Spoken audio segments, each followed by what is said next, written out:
बिहार में भाजपा को बुर्का से खतरा। इलेक्शन कमीशन से कहा, साहब सबसे अधिक खतरा किसी से है तो इन्हीं से है, इनकी ठीक से जांच कराओ। जेडीयू ने कहा एक ही चरण में चुनाव हो जाए, एक ही दिन में। भाजपा और जेडीयू का लगभग एक समान विचारधारा था। भाजपा ने कहा 2 दिन में हो जाए, जेडीयू ने कहा 1 दिन में कराओ, सारी पुलिस हम दे रहे हैं, सब कुछ चाक चौबंद व्यवस्था है। विपक्षी दलों ने कहा 1 दिन में तो चुनाव नहीं हो सकता, जिस तरह से पहले से होता था 3 चरणों में, पिछली बार हुआ था 3 चरण में, वैसे ही 3 चरण में चुनाव कराया जाए। भारतीय जनता पार्टी का कहना था छठ मैया का पर्व है, दीपावली का पर्व है, जो मतदाता आएंगे वह दोनों त्योहार मना करके फिर चले जाएं। उधर प्रशांत किशोर ने दावा किया है कि जैसे ही हमारी सरकार बनेगी वैसे ही पलायन को हम रोकेंगे। जिस तरह से कोरोना में अपने अपने घर लोग आए थे, भाग करके पैदल आए थे, अब तो उसको लोग भूलने का स्वभाव है। कुछ कट गए, कुछ मर गए, कुछ पिटाए, कुछ कान पकड़वाए गए, कुछ को मुर्गा बनवाया गया, क्या क्या दुर्दशा हुई, कुछ अटैची पर, वो तो भूल गया होगा ना। ब्रीफकेस पर एक बच्चे को अपनी माँ बैठा करके ले जा रही है। लोगों को भूलने का स्वभाव है, लेकिन पीछे मुड़कर देख, कभी कभी देखते रहना चाहिए और देख करके निर्णय लेना चाहिए। अब भारतीय जनता पार्टी को जो चिंता है, तो उनका यह कहना है कि सघन जांच करके तब उन्हें वोट डालने दिया जाए, क्योंकि इससे भारी नुकसान होता है और फर्जी वोटिंग होती है। हम उन लोगों से कहना चाहेंगे जो बाहर हैं वह तत्काल अपना टिकट करा लें। कुछ ट्रेनें चलेंगी भी, और हुजूर ने वंदे भारत, अमृत भारत सब चलवा दिया है, सबकी हरी झंडी दिखवा दिया है, उड़ने की भी व्यवस्था करा दिया है। और एयरपोर्ट 13 करोड़ की आबादी में चौथा एयरपोर्ट दंगा शुरू हो गया है, वहाँ से भी उड़ानें शुरू हो गई हैं। हो सकता है उड़ानें कुछ सस्ती भी हो जाए मतदान के पर्व को देखते हुए। गुजरात और मुंबई से आने वाली फ्लाइट आपको सस्ती मिले, जब जाएंगे तो महंगी हो जाएगी, तय जानिए। लेकिन आने में संभव है कि सस्ता मिल जाए आपको, लेकिन वह व्यवसायी लोग हैं, सस्ता नहीं करेंगे, क्योंकि त्यौहार है, छठ पूजा है और दीपावली, 2 पर्व ऐसे हैं। घोड़ा वाली फोर्स लगेगी बिहार में, घोड़े पर सैनिक बैठेंगे, क्योंकि कई स्थान ऐसे हैं, कई इलाके ऐसे हैं जहां गाड़ी इस दलदल में नहीं पहुंच पाएगी। और जिस तरह के रास्ते हैं, अभी तक हम बिहार में उस तरह का विकास नहीं कर पाए हैं जैसा कि होना चाहिए। तो मतदेय स्थल पर जाने में असुविधा और फिर मतदान करने में असुविधा, लेकिन मतदान तो राष्ट्रीय पर्व है। जातीय हिंसा, बूथ लूट, ईवीएम में पानी वानी डालने की भी शिकायतें मिलती रहती हैं, तो यह सब चीज़ें होंगी। अब क्या इलेक्शन कमीशन ऑफ इंडिया, देखिए 6 तारीख के बाद कभी भी घोषणा हो सकती है, इसलिए जो लोग बाहर हैं मैं उनसे कहना चाहूँगा कि जैसे भी हो आए, मतदान करें। सभी राजनीतिक पार्टियों को बुलाया गया था, इसमें सभी गए थे। जनसुराज का संभवतः नहीं जाना हुआ। जनसुराज ने कहा है कि अगर हमारे घटिया और गंदे प्रत्याशी हैं, हमने किसी गुंडे, बदमाश, मवाली, तस्कर और ऐसे अराजक तत्व को टिकट दे दिया है, तो उसको हरा दीजिए।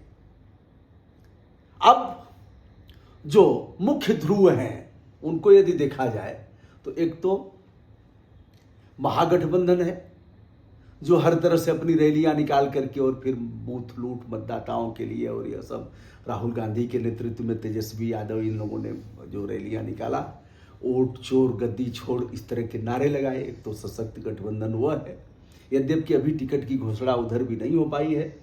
और दूसरा जो जनता दल यूनाइटेड, यानी नीतीश कुमार और भारतीय जनता पार्टी, इनके साथ जो गठबंधन है, उसी में हम के लोग भी हैं, उसी में उपेंद्र कुशवाहा का भी मोर्चा है, और उसी में जीतन राम मांझी इत्यादि लोग भी हैं। यह भी एक सशक्त मोर्चा है। जहाँ तक नीतीश कुमार का सवाल है, उनके बारे में अब कहा जा रहा है कि उनकी स्मरण शक्ति कम हो गई है, अब वह उस तरह की उनकी स्थिति नहीं रही जैसे पहले लगाम, सत्ता का लगाम उनके हाथ में होता था। अब जहाँ तक आरजेडी का सवाल है, तो युवा नेतृत्वकर्ता तेजस्वी यादव को यदि देखा जाए तो उनके मतदाता, उनके नेता इस बात को भुला रहे हैं कि तेजस्वी के अल्पकाल में नौकरियां जो मिली थी वह मील के पत्थर के समान है। तेजस्वी ने नीतीश कुमार पर दबाव बनाया और फिर युवाओं के लिए नौकरी और रोजगार के अवसर मिले, उसको अब बुला रहे हैं। जहां तक लालू प्रसाद यादव के परिवार में फूट का सवाल है, तो फूट भी देखा जा रहा है। जो बड़े भाई हैं तेज प्रताप महाजगबंदन, वह अलग मोर्चा खोल करके और ठीक से आर पार के मूड में है। उनको मनाया नहीं जा सकता। वैसे राजनीति में कुछ भी संभव है, असंभव शब्द राजनीति के लिए प्रयोग नहीं किया जा सकता। जैसे नेपोलियन बोनापार्ट ने कहा था, असंभव शब्द तो मूर्खों और कायरों की डिक्शनरी में आता है। उन्होंने यह भी कहा, यदि हमारी चलती तो मैं असंभव शब्द को डिक्शनरी से निकाल देता। राजनीति में भी किसी का कोई अपना पराया नहीं है, कब किसके साथ क्या होगा, जैसा कि आपने देखा है नीतीश कुमार जी के साथ, और जो 9 बार मुख्यमंत्री की शपथ लिए, लगातार 20 वर्षों से वह इस पद को धारण किए हुए हैं किसी न किसी रूप में। बीच में जीतन राम मांझी कुछ दिन के लिए आए थे। अब चूहा भी आ गया है। जीतन राम मांझी का चूहा खाते थे। नेता बहुत रोते हैं, सब अपनी बात बताते हैं। ऐसे हम स्टेशन पर सोए, सूखी रोटी नहीं मिली तो हम हरा मिर्च लेकर के और आधी रोटी खा करके बिताए। जब कुली ने हमें धक्का मार दिया, टीटी ने ट्रेन से उतार दिया, सब अपनी अपनी कहानियां सब रोते हैं। एक नए ध्रुव के रूप में प्रशांत किशोर उभर रहे हैं। अगर प्रशांत किशोर का देखा जाए तो जो इन्होंने कई चीजें कहा, एक तो आते ही अपने कलम के नोक के पहले धार की स्याही से वह शराबबंदी को खत्म कर देंगे। उनका अपना तर्क है और तर्क के साथ लोगों की सहमति भी है और सहमति भी है। और उस तर्क पर अपना तर्क रखते हुए आपने देखा होगा, हमने एक वीडियो किया था सुधाकर सिंह जी का, जो आरजेडी के सांसद हैं बक्सर से। उन्होंने कहा कि महात्मा गांधी को जिस नाथूराम गोडसे ने मारा था, उसके जैसा आचरण है प्रशांत किशोर का। प्रशांत किशोर पलायन रोकने की बात करते हैं और वह अपनी बात कह भी चुके हैं कि हम कहां कहां से पैसा ले आए हैं। सारी चीजें उन्होंने बता दिया है।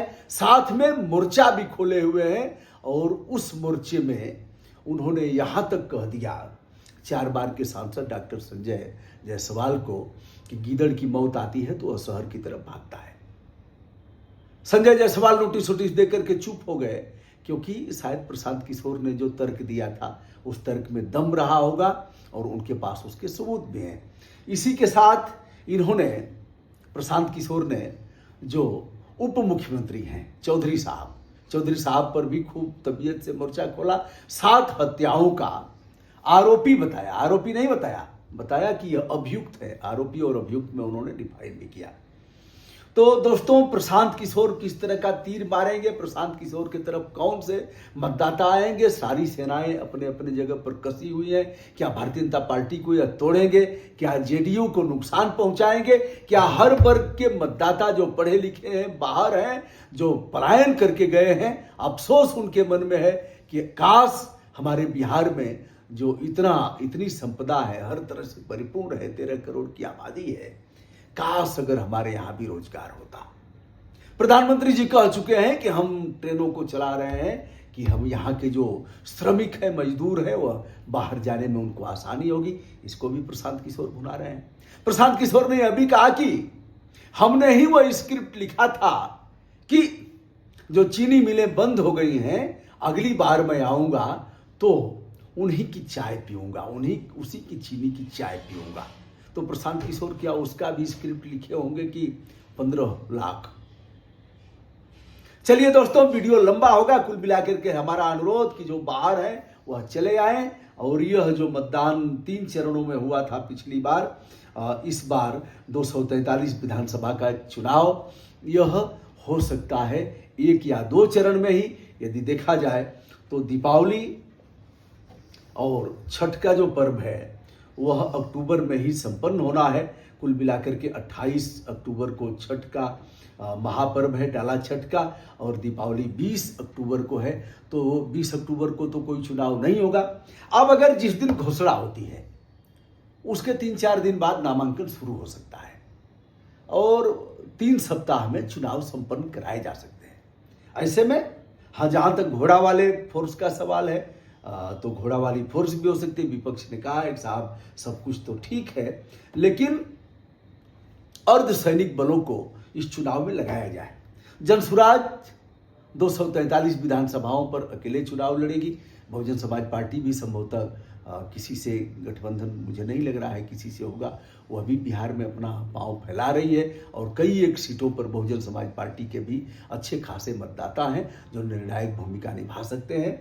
अब देखना यह है कि बिहार के चुनाव में कितने प्रतिशत मतदाता वोट करते हैं। एक चीज खास बात है कि बिहार में जो डाला छठ का पर्व मनाया जाता है उसमें अधिकांश लोग देश के कोने कोने से विदेशों से भी आते हैं, तो मतदान का अच्छा प्रतिशत होगा।